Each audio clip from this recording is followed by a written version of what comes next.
আসসালামু আলাইকুম। কেমন আছেন সবাই? আশা করি ভালো আছেন। Basic IT for you YouTube চ্যানেলে আপনাকে স্বাগতম। আজকে আমরা একটা নতুন জিনিস শিখব। আজকে আমরা মজার জিনিস শিখব। অনেকেই হয়তো এই জিনিসটা জানেন, বেশিরভাগ মানুষই হয়তো এটা জানে না। যে আসলে যারা নতুন ইউজার, যারা নতুন কম্পিউটার ল্যাপটপ যারা ইউজ করে, তারা হয়তো অনেকেই জানে না যে এটা আসলে কিভাবে সেটআপমেন্ট দিতে হয়, কিভাবে করতে হয়, ভাগ করতে হয়। এই জিনিসগুলো হয়তো অনেকেই জানে না।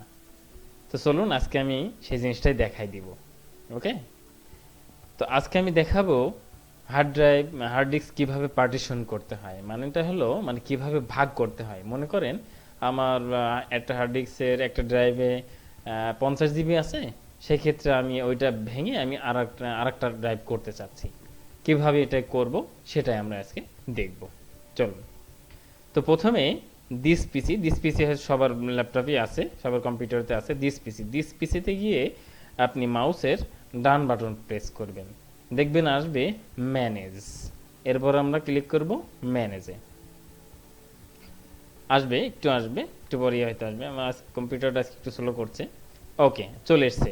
এখন এখন আমরা দেখেন নিচে চলে এসছে ডিস্ক ম্যানেজমেন্ট। এখানে আমরা ক্লিক করব। এখানে আমাদের ক্লিক করার পরে দেখেন আমাদের যতগুলো ড্রাইভ করা আছে, যতগুলো ড্রাইভে ভাগ করা আছে, সেগুলো কিন্তু আমাদের সব চলে এসছে। এটা যে কতগুলো ভাগ করা আছে সেটা যদি আমি আরেকটু গিয়ে দেখি ভিতরে, যেমন ডিস পিসিতে যদি আমি ক্লিক করি, দেখেন আমার সি, ডি, ই, এফ, জি, এইচ প্রতিটা কিন্তু আলাদা আলাদা ড্রাইভ করে ভাগ করা আছে। ঠিক এইগুলোই আমরা এখানেই দেখলাম। সি, এ দেখেন সি, ডি, ই, এফ, জি, এইচ এগুলো। এখন মনে করেন যে আমি যেমন এইচ এর কথায় যদি বলি, এটা আমার নাম দিয়ে সেভ করা আছে।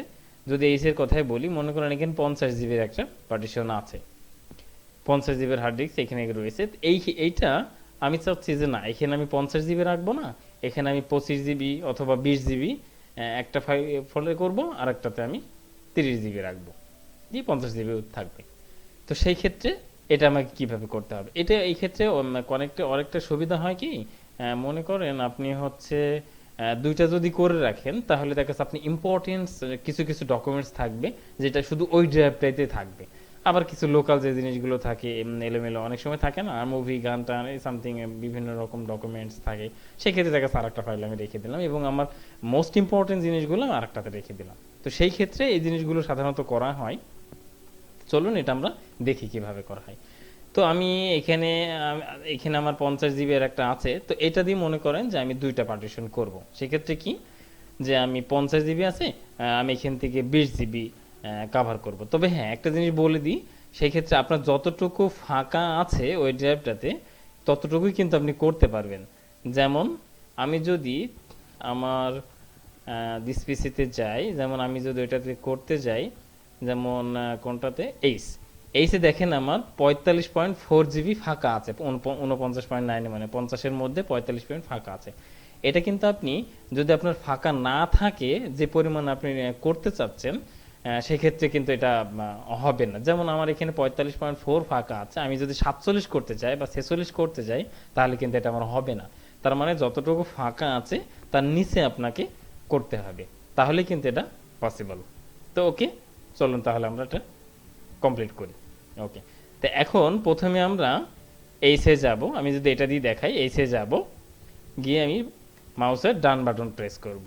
করার পরে নিচে দেখেন শ্রিঙ্ক ভলিউম আছে, এটাতে আমরা ক্লিক করব। এখন এখানে একটা ক্যালকুলেশন আছে, আমরা জানি।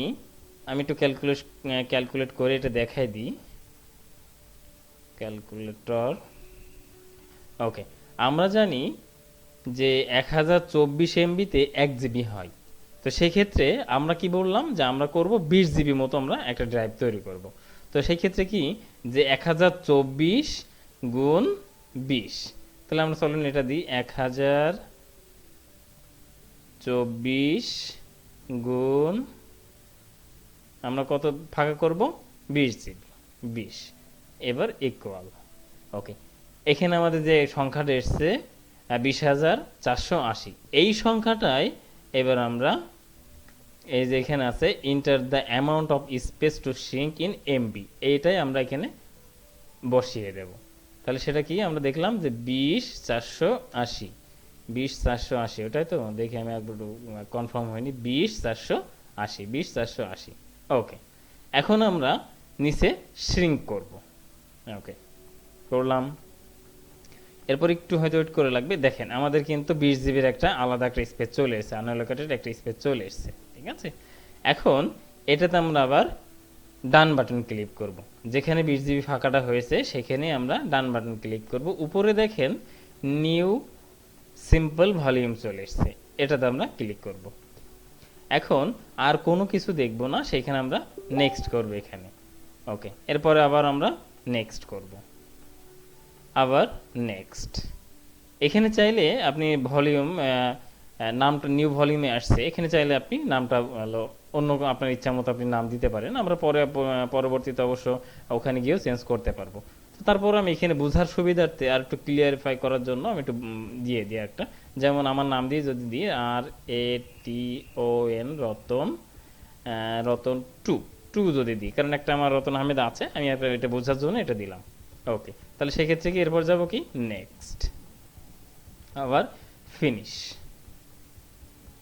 একটু ওয়েট করতে হবে, ফরম্যাটিং হচ্ছে। ওকে, দেখেন আমার কিন্তু রতন টু নামের একটা পার্টিশন হয়ে গেছে এবং এখানে কিন্তু আমার একটা অটো প্লে নোটিফিকেশন দিয়ে দিয়েছে। তাহলে এখন চলেন আমরা আমাদের মূল ইয়েতে যাই, দেখি এসছে কিনা ওইটা। আমরা যদি দিস পিসিতে যাই, দেখেন এই দেখেন আমার একটা রতন টু নামের একটা ড্রাইভ ফাঁকা হয়ে গেছে। এখানে চাইলে এখন আমি আমার মতো করে যত যেগুলো যায় জিনিসগুলো ইচ্ছা মতো নিতে পারি। ওকে, এখানে একটা মজার ব্যাপার হলো যে আপনি চাইলে কিন্তু যেমন এই 20, এইটা কিন্তু আমি আবার আগের জায়গায় ফিরে নিয়ে যেতে পারবো বা ডিলিট করে দিতে পারবো। তো সেই ক্ষেত্রে একটা ব্যাপার হবে যে আপনি যেখান থেকে এই পার্টিশনটা নিয়েছেন, যে ভাগটা করেছেন, যেমন আমি কোথা থেকে করছি, রতন আহমেদ বা এইচ থেকে আমি কিন্তু রতন টু এই নামটাতে করেছি। তো সেই ক্ষেত্রে আপনি কিন্তু যখন এটা ডিলিট করবেন বা আবার ব্যাক দিতে চাইবেন, তখন কিন্তু এই রতন টু আহমেদই যাবে। আপনি চাইলে local disk, new volume F, new volume E এগুলো কিন্তু দিতে পারবেন না। ওকে, তো চলুন এবার এটা আমি এটা দেখাই দিই যে কিভাবে এটাকে আমরা ডিলিট করব। মনে করেন ওটা আমরা চাচ্ছি না, তো সেই ক্ষেত্রে আমরা কি আবার ম্যানেজে যাব, ম্যানেজে গিয়ে ডিস্ক ম্যানেজমেন্টে যাব। এখানে আমরা আমাদের একটা ভাগ যেটা করেছিলাম রতন টু, এটাতে আমরা আবার রতন আহমেদ যেটাতে ক্লিক করেছিলাম সেটাতে আমরা ক্লিক করব। এখন ক্লিক করে ডান বাটন ক্লিক করার পরে দেখেন একটা এসছে এক্সটেন্ড ভলিউম, এটা একটা এসছে, এইটাতে আমরা ক্লিক করব। ওকে, নেক্সটে যাব, ফিনিশ করব। ওকে, তার আগে এটা করার আগে আমাদের রতন যেটাতে আছে সেটাকে আমরা একটু ডিলিট ভলিউম দিয়ে দেখি এটা কিভাবে আসে।